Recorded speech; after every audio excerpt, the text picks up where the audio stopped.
when it's not in the row that it's supposed to be in, you check the adjacent rows. And then when it's not in those, you go back and check the initial row that it's supposed to be in. Wish me luck. Okay, we found it. It just did not have the serial number on the unit itself, like whether it be on the side, or I'll just show you. Or sometimes there's a sticker. But it wasn't that number, but there weren't very many connects throughout all of this, these rows. So normally this will match the VIN number on your BOL, and so then you get out and you verify the actual VIN number over here to make sure that it actually is the unit that you're supposed to be taking. So it's a nice little 24 footer. I don't remember what the weight is, but super light.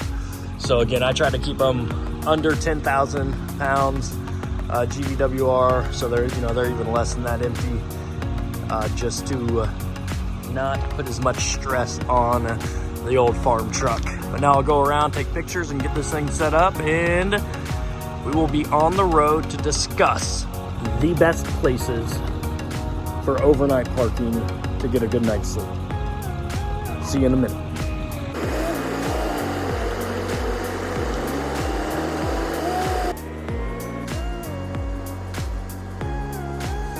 Okay, so what are the top places or the top options for when you're traveling, you're hauling overnights, and you need a place to stay?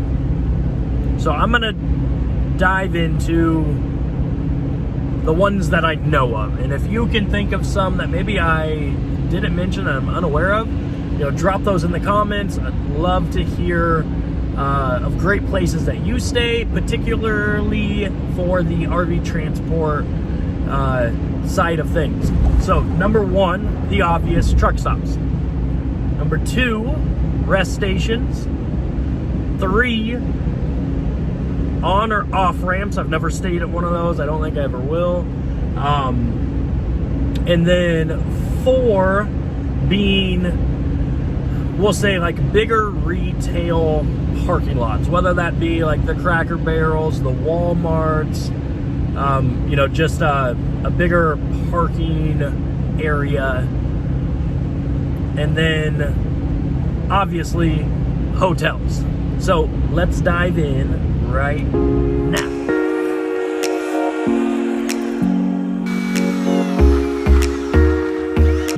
So first up, we got truck stops. So which for me are my least favorite and my favorite places to stay. And I'll explain with a video coming in on what makes it my favorite. But it is my least favorite place to stay when you have to try to find a spot in what I will call the jungle. Let me show you. So when you're at the truck stop, every truck stop's a little different for sure, but it's finding a spot in here where, one, you have to make sure that you find a free spot. Otherwise, you're paying, I believe, like $20 a night just for a place to park. So that's something that I'm not up for. My goal is to just save as much money as possible. And again, so when you're in here, it's just a little crazy, at least as a RV transporter trying to survive around here, And again, I haven't necessarily figured out, how which ones are the free ones. Something like this, it'd be easy to just pull right in. My backing up skills are still pretty non-existent. And it's only 6 o'clock right now. It's just so dark, so early. But as you can see, there's a lot of crap on my window. But there's a lot of spots available right now. The best thing about a truck stop is you can take a shower. You can get some real food. You can go in and, well, you can go in and brush your teeth and, you know, get ready for the day at any place. But, you know, it just has everything that you need or want. So we are at the world's largest truck stop. So I will drive to this location and then I will finish the drive to Elkhart or wherever to get a camper. But don't mind the dirty windshield. They have a large RV parking area. So you just simply pull right in and you're good to go. You don't have to mess with, you know, the jungle of the big rigs with your little RV setup.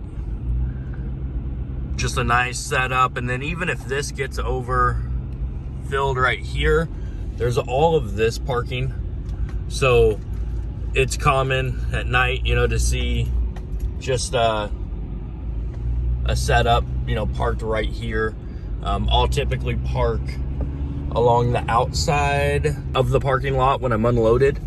And it just makes for the best setup, in my opinion, from staying at several different overnight locations, because you have instant access to a truck stop. So you have shower access, you have like real food access, everything that you need, it's right there, but you don't have the craziness of a truck stop.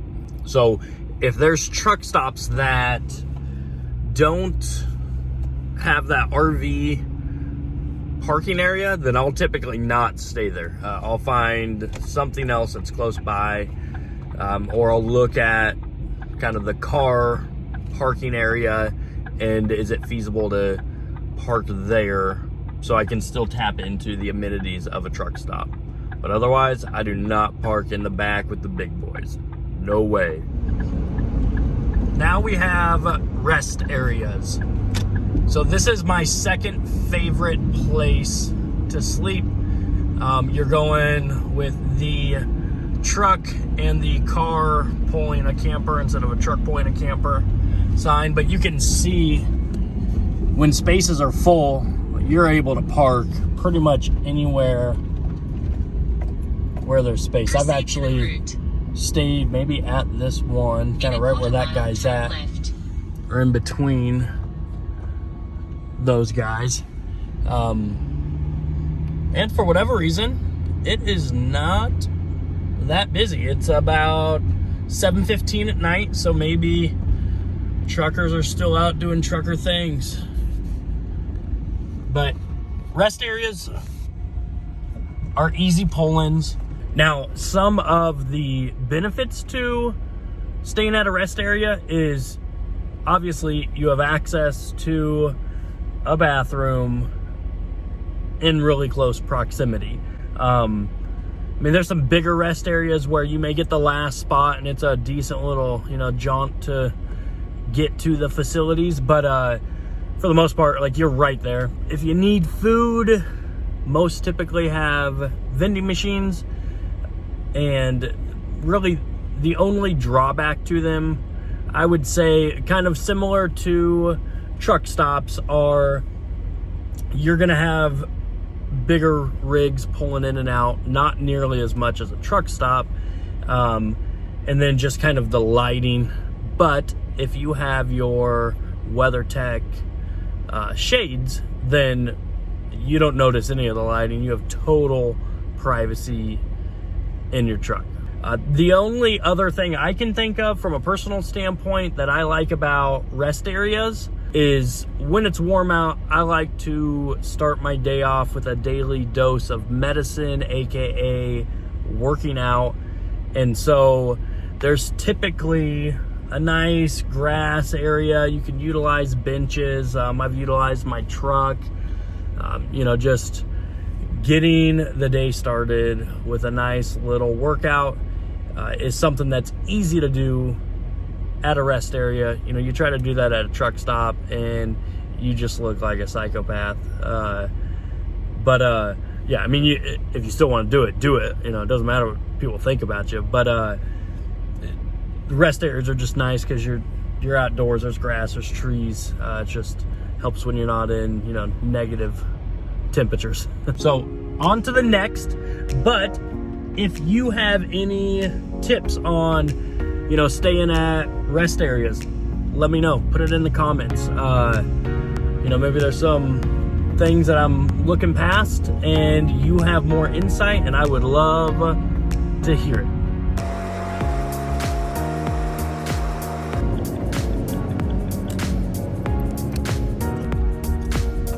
And then there's your on or off ramps, which is something that I don't think I'll ever really utilize. It's just, it's the darkest. It's pretty quiet, minus if you're on like a busy exit ramp, then you'll have traffic, you know, passing by. But you're just in the middle of nowhere, so to speak, and you're gonna have to go to the next exit or the next rest station if you're needing to go to the bathroom, or you know, need to get something to drink, something to eat, whatever it may be. So one that I have not used and don't necessarily have any plans on using, unless, you know, it's the only option for whatever reason. Good morning. It is the next day. Guess where I ended up staying at last night?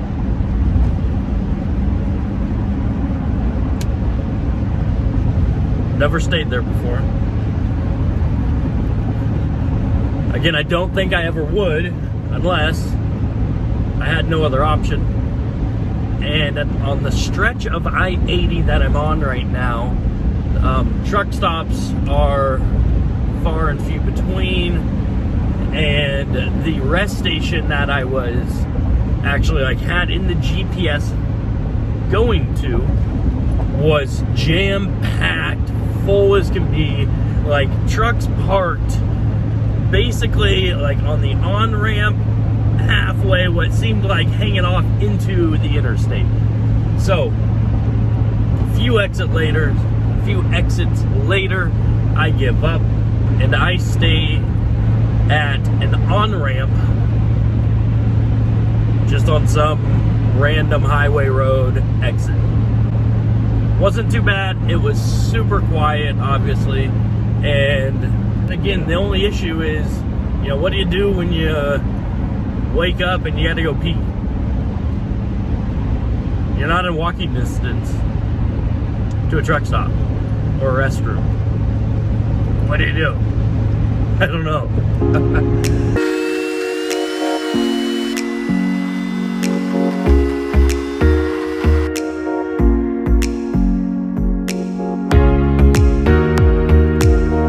And then you have the Cracker Barrels, the Walmarts. I'm sure there's several others. I know that I've stayed a few times in Iowa City when I'm on 80 at a big like shopping area because I wanted to hit up a B-dubs for, like, you know, my last meal before I called a night in the truck. But these are places where, like this area in particular, it's a pretty busy area. I don't know if you'll be able to see it, but you know, there's a gas station literally right on the other side of the parking lot. And so in situations like this, it wouldn't be bad, because let's say you need, you know, to go pee, you need, or you want to grab something to eat, whatever it may be. It's literally right there, assuming that that's a 24/7 gas station. Given that it's right off I-80, I'm sure it is.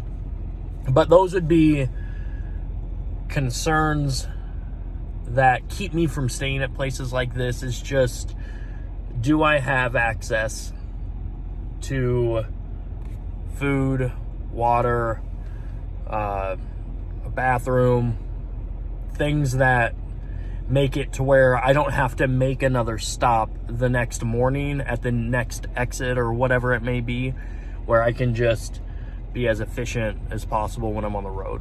So not a bad option. I've never stayed at like a Cracker Barrel. I've stayed at a Walmart before. I've heard that you're supposed to like talk to the people at Cracker Barrel if you stay there. I don't know. I've never stayed there. I don't really have any intentions, but I didn't have any intentions of staying or parking on an on-ramp last night either. So who knows? Maybe that'll be my next stay. Over to that last option of, a hotel or a motel. So for me, it's not going to be on the table as an option in terms of when I'm, hauling or in transit. I just don't want to spend my money that way. You may want to. You may find that it's just you have a better night's sleep. It makes for a better day of hauling. Totally up to you. It's not that you can't be profitable or you can't make money if you're always staying in a motel or a hotel. It's just you're not as profitable. I mean, if you do the math of, let's say $60 a night. Well, if you have a 2-night trip, it's $120 out of your trip. So again, you can totally do it. You can still make money. You can still pay your bills. Your situation is determined by the variables that you have in your setup. For me, the only time I'm really staying at a hotel is just if I get to Elkhart at a weird time in the evening or at night, then I'll go to the Red Roof, and I've maybe done this 4 or 5 times. No, not even. That would include orientation. So I've done it a handful of times where I just get there later than I would like. So I go grab a hotel instead of sleeping in my truck next to, the yard where I'm going to pull from. And it's like $47 with the discount that we get. So that's typically the only time I would stay in a hotel unless, it's a kind of vacation setup with the wife or the kids, something like that. But that is pretty much it. So if there's anything that maybe I forgot about, maybe some locations that are like hidden gems and you don't mind sharing, then put those in the comments. I'd love to, see what are some other options. And just one final thought on staying at a hotel at one of the reserved sites, and even just being in your truck. So you're spending money regardless. Like if you're idling your truck, there's money going out. And I think Toe Piglet did a really awesome, thorough breakdown of how much money you're spending. He did it if your vehicle is running for 10 hours straight. My setup was, what I'll typically do is I'll have it run before I go to sleep, make sure it's like a little extra hot, at least right now, previous months, and then I'll turn it off, and then typically just wake up at some point throughout the night when it gets a little chilly and the weather woke me up. So then I'll turn it back on, I'll let it idle for a little bit, crank the heat up, and then turn it off, wake up the next morning. What I've been doing as the temps are 20 degrees or lower is I've just been letting it idle all night, just at more of a medium temp and to where I'm just comfortable. But that's about it. So if you haven't, make sure to like, subscribe, share, and help us grow this channel. I think we're over like 650 subscribers right now, and that is mind-blowing.